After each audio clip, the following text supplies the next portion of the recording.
What's up guys, welcome back to my channel. जैसे सब जानते हैं सीएसएस पोर्टल आपका लाइव हो चुका है। आपका सीएसएस पोर्टल का रजिस्ट्रेशन यानी फर्स्ट फेज जो है वो शुरू हो गया है। तो उसको लेकर कुछ इंपॉर्टेंट गाइडलाइंस है जो आप मिस नहीं कर सकते हो। मोस्ट इंपॉर्टेंट गाइडलाइंस और कुछ सब्जेक्ट रिक्वायरमेंट, कुछ नेसेसरी डिटेल्स जो मैं आपके साथ शेयर करने वाला हूं इस वीडियो में। इस वीडियो को सारे फ्रेंड्स के साथ शेयर करना। सीएसएस पोर्टल भरने से पहले ये देख लेना बहुत जरूरी है।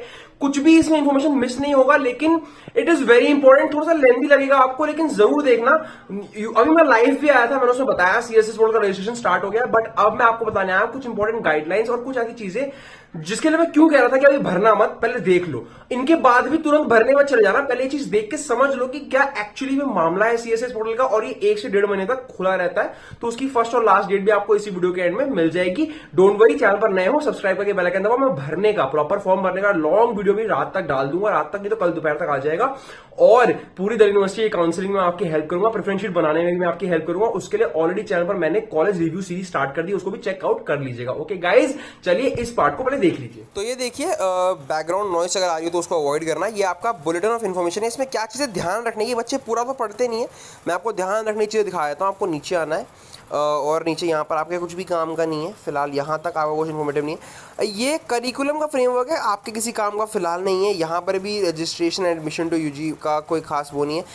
आपको इसमें एसओएल वगैरह सबका मिल जाएगा एनसी वेब का, पर अभी वो आपके काम का नहीं है। मेन बात करते हैं इंपॉर्टेंट पॉइंट्स, आपको कुछ यहाँ पे पढ़ने हैं, कुछ ये जो पेज नंबर 12 है, थोड़ा सा आपको ये पढ़ना है पेज नंबर 12, ठीक है।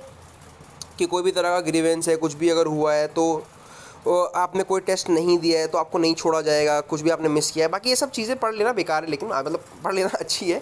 डिस्क्लेमर भी ज़रूर पढ़ना, लेकिन मैं आपको मेन बात कराने आया हूँ।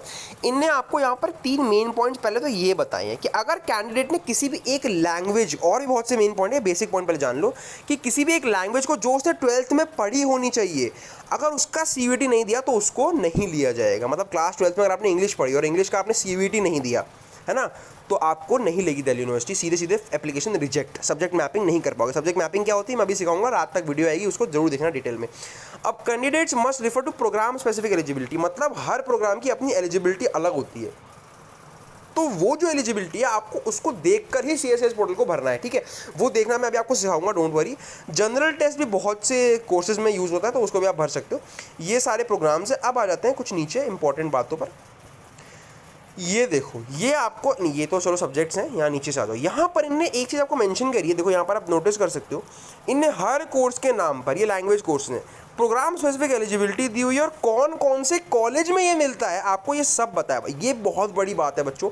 ये बुलेटिन को बच्चे कभी पढ़ते नहीं है, कभी खोलते नहीं है। सबसे कमाल की चीज़ ये, आपकी प्रेफरेंस शीट बनाने की स्ट्रैटेजी यहीं से शुरू होती है कि आपको करना क्या है, यहाँ से कॉलेज की लिस्ट देख लेने की मेरा जो कोर्स है वो कौन कौन से कॉलेज है। इंग्लिश ऑनर्स की बात कर लो, लंबी लिस्ट ऑफ कॉलेज है, ये सब लोग इंग्लिश ऑनर्स कराते हैं, है ना। तो बच्चों जानने की बात फिर ये आती है कि भैया फिर ये लिस्ट में क्या हम सबको नोट कर लें? नहीं, आपको एटलीस्ट ये पता होना चाहिए कि कौन कौन से कोर्सेज में मेरा इंग्लिश ऑनर्स आ रहा है। नोट करना चाहो तो कर सकते हो, बाकी प्रेफरेंस तो मैं खुद बना के दूंगा, बिकॉज ये तो ना आगे पीछे कैसे भी लिख दिया है ना। अब बड़े कॉलेज को बीच में, छोटे कॉलेज को कहीं भी डाला हुआ है, तो मैं आपको करना चाहूँगा। लेकिन ये लिस्ट क्यों जरूरी है? आपको प्रोग्राम स्पेसिफिक एलिजिबिलिटी पढ़नी है कि मेरे को कौन कौन से सब्जेक्ट्स की मैपिंग करानी है, वो मैं चलो फॉर्म भरते हुए बता दूंगा। बाकी आपको यहाँ पर सबसे इंपॉर्टेंट चीज़ क्या इन्फॉर्मेशन मिल रही है कि कौन कौन से कॉलेज में आपका कोर्स है ना।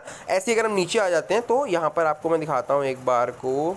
ये देखो, बीए ऑनर्स पॉलिटिकल साइंस, सारे इंपॉर्टेंट कोर्सेज की एलिजिबिलिटी के साथ साथ एक बात ध्यान रखना, अगर आपने इस एलिजिबिलिटी को मैच नहीं किया हुआ, जो यहाँ पे एलिजिबिलिटी की है ना, candidate must appear in CVT in the following combination, की एक लैंग्वेज होनी चाहिए, 3 डोमेन होनी चाहिए, क्लियर जो लिखा हुआ है, इसको अगर आपने नहीं किया तो सीएसएस पोर्टल मत भरना, नहीं लेंगे, कुछ भी वो नहीं सुनेंगे। ये सारे कॉलेज में ऑफर होता है। तो ये कुछ बेसिक चीज़ें थी जानने के लिए, और बुलेटिन का इस्तेमाल करना मैंने आपको सिखाया।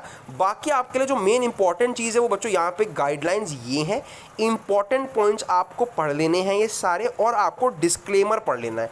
ये अगर आपको लिंक नहीं मिल रहा हो तो वैसे तो आपको कुछ नहीं करना है, मैं लिंक डाल दूंगा किस साइट पे। अच्छा, लिंक नीचे डाल दूंगा साइट का, जहाँ पर आपको ये मिल जाएगा पूरा बुलेटिन, और रजिस्ट्रेशन भी कर सकते हो आप उसी पे, तो वो वहाँ से देख लेना। बाकी ये इंपॉर्टेंट पॉइंट्स आपको सारे रीड आउट करने हैं और आपको डिस्क्लेमर रीड आउट करना है। 2 चीज़ें, एक एक पॉइंट ध्यान से पढ़ना, कौन सा पॉइंट आपको काट देगा आपको नहीं पता चलेगा, है ना। काट देगा इन सेंस आपका रजिस्ट्रेशन, आपका रजिस्ट्रेशन कैंसिल करा देगा। तो सारे पॉइंट जाके ध्यान से पढ़ लो, ये आधा 1 घंटा लगाओ इस पर, और कुछ भी चीज़ मिस मत करना। Okay guys, all the best. मैं मिलता हूँ आने वाले और वीडियोज़ में आपको ये बताने के लिए कि फॉर्म भरना कैसे है, और प्रेफरेंस शीट की स्ट्रैटेजी मैंने शुरू करा ही दी है। मिलते हैं अगली किसी वीडियो में।